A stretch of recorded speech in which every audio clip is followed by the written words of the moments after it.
Hi, this is Jen Rubin, Editor-in-Chief of The Contrarian. I am delighted to welcome the Congresswoman from Michigan, who has recently declared that she is running for the United States Senate, Haley Stevens. Welcome. Hey, thank you so much.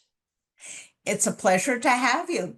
Let me ask about some current goings on. The Republicans have been looking at a bill, what Trump calls his big, beautiful bill, that includes hundreds of millions in Medicaid cuts, rather.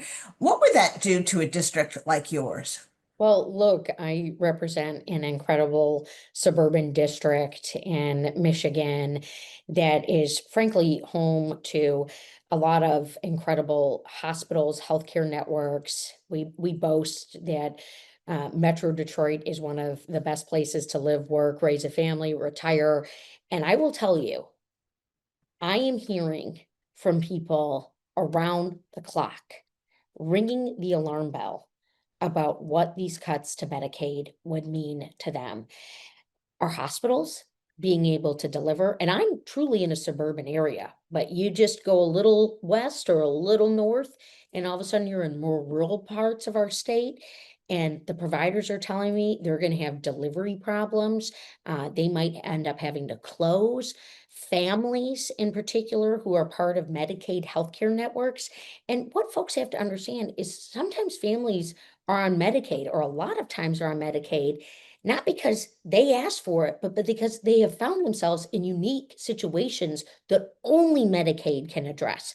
A fully disabled, rare disease, rare type of disability for a loved one, a young person that a family's caring for, a family looking at full bankruptcy if they don't have the Medicaid. And not to go on and on here, Jen, but I'll just say that one of the other concerns that I have is work and people's ability to work. Without Medicaid, who's taking care of the dependent that is on it? That parent, that caregiver, and of course, Medicaid isn't just for the young too. I mean, it's our older population, and all of a sudden you have to fill in the gap, and so you're going to have people squeezed out of the workplace because they're going to have to do the care because they're not going to have the Medicaid dollars. This will be a huge blow to Michigan. It'll be a blow to our provider network, and most importantly, it's a blow to the taxpayers, the hardworking people of our state who are relying on Medicaid, even single individuals who are on Medicaid. I hear from those folks too, and it's so scary. Can't do it. It's wrong. I want to expand Medicaid. That's what we got to do. Republicans say, oh, we need to save all this money because we want to pass really big tax cuts, most of which go to the upper income folks. Have you been hearing people crying, we need to reduce taxes on the wealthy? Is there some urgent need for these tax cuts, or is this just an excuse to knock people off healthcare, frankly? Well, truthfully, in Michigan, what we have is the value of hard work. And I know this as the daughter of small business owners. My parents had a small landscape business. I grew up around a lot of dirt, grease and grime, heavy equipment and all of that. And it's that value of hard work that we want to see honored and have dignity in Michigan. And all of this right now is under attack. And Jen, this is one of the reasons I'm running for US Senate. I'm running for US Senate because, frankly, this Trump-Musk chaos agenda, these attacks on things like the earned benefits, Medicaid, Medicare, Social Security, it's mind-blowing to people. And what we know is that Trump and Musk, they don't know the first thing about what it's like to be a Michigander living off of Social Security and worried about now, is that check going to come? And so we need to blow the whistle on this. And yes, we do need tax fairness. And what I hear over and over again is, why aren't the teachers at the same tax rate as the billionaires? Because they're not. They're paying more in a marginal tax rate, and it's not fair and it's not working. And now our healthcare has got to come at the expense of Elon Musk being able to buy more yachts. Speaking of hits to working class people, the tariffs. One day it's 145% from China, the next day it's 30. tariffs still remain on Canada. What does that do to the economy? What does that do to workers in Michigan?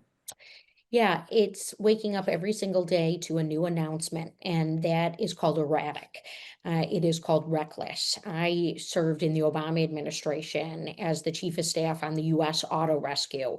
I was the kid from Michigan on the team. Okay, we were preventing General Motors and Chrysler from going belly up. We saved 200,000 Michigan jobs alongside some incredible leaders from organized labor. And I'll tell you what, that time period in the middle of a great recession reminds me of what I'm seeing right now. People are worried about their jobs. They're saying, well, we made it through that. We made it through a managed industrial rescue of General Motors and Chrysler. I guess we could make it through this. The auto industry, in particular, relies on certainty. And in Michigan, this is our lifeblood. And so let's say you work in purchasing or procurement. If you don't know the rules of the road, you're frozen. And the industry is saying they're frozen. We want to see jobs coming back into our factories. We want strengthened Buy American content. We want to be able to compete with our American made products, be it a widget, a part component, a door panel, a seat, or a final assembled car anywhere in the world. I don't know why I am not hearing more about the deal for Michigan. We're not hearing that. We're hearing deals with other countries. I want to see the deal for Michigan because right now costs are going up. People are worried about their jobs. And Jen, my golly, it's another reason why I'm running for US Senate because my life has been defined by putting up my hand for Michigan in these tough moments. Just like I did on the auto rescue, just like I did when I first ran for US Congress in 2018. And then I got a bunch of bills passed on industrial policy. We got to stand up to this agenda and we got to do more things like what we did a couple of terms ago with the CHIPS and Science Act. Switching gears just a little bit, but it's consistent with the theme. Donald Trump says he wants to get a $400 million plane from the Qataris as a gift, and he can take it with him when he leaves office. At least he's talking about leaving office. And he is also making billions in the crypto market, marketing himself as the president and holding auctions at his palatial estates. What is your reaction to this? And why are Republicans allowing this to go on? Do they not care about corruption? Yeah, this reeks of corruption, and it's deeply disappointing and frustrating, and it seems like one big grift. Uh, think of Jimmy Carter, who passed away shortly before President Trump took office, and remarking on his life and reflecting on the honor and the dignity and the selflessness, not only that he brought to the presidency, but to his post-presidency life. How in the heck are we seeing a president making money off of the office? And how is that acceptable? A foreign gift of that magnitude, an airplane with all the technology and digitization in there, it's deeply concerning.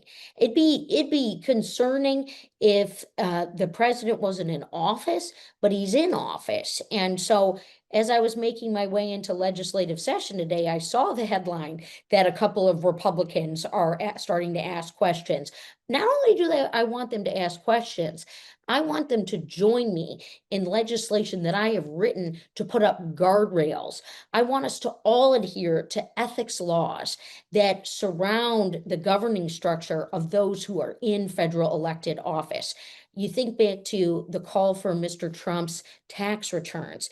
Well, now he's accepting airplanes from foreign governments and profiting off of